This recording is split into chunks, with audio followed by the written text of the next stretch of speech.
আমরা যদি কেউ ফাজলামি করে কাউকে কবুল বলি তাহলে কি বিয়ে হয়ে যাবে? স্কুল কলেজে ছেলেমেয়েরা অবশ্য দুষ্টম করে কাজ করেন। দেখুন, সালাফুন জিদ্দুহুন্না জিদ্দুন ওয়া হাজলুহুন্না জিদ্দুন। নবী সাল্লাল্লাহু আলাইহি ওয়াসাল্লাম বলেছেন তিনটা কাজ হাসতে হাসতে করলে যা হবে সিরিয়াসলি করলেও তা হবে। এর ভিতরে একটা হলো বিয়ে। যদি দুইজন সাক্ষীর উপস্থিতিতে, অ্যাডাল্ট দুজন সাক্ষীর উপস্থিতিতে এই কাম করে থাকেন, উভয় হাসাহাসি করেছেন, আপনি যারা শিশু না হন, আপনারাও অ্যাডাল্ট হন, তাহলে হানাফি মাযহাবের মাসআলা অনুযায়ী বিয়ে হয়ে যাবে। বলবেন হুজুর মোহরটা ঠিক করি নাই, মোহর অটোমেটিক সেট হয়ে যাবে, কিন্তু বিয়ে হয়ে যাবে। খুব জটিল।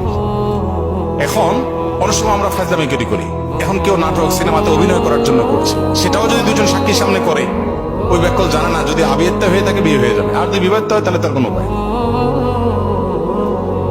তো শরীয়তের এই মাসালাগুলো নিয়ে তামাশা করা যাবে না, এগুলো সিরিয়াস ইস্যু।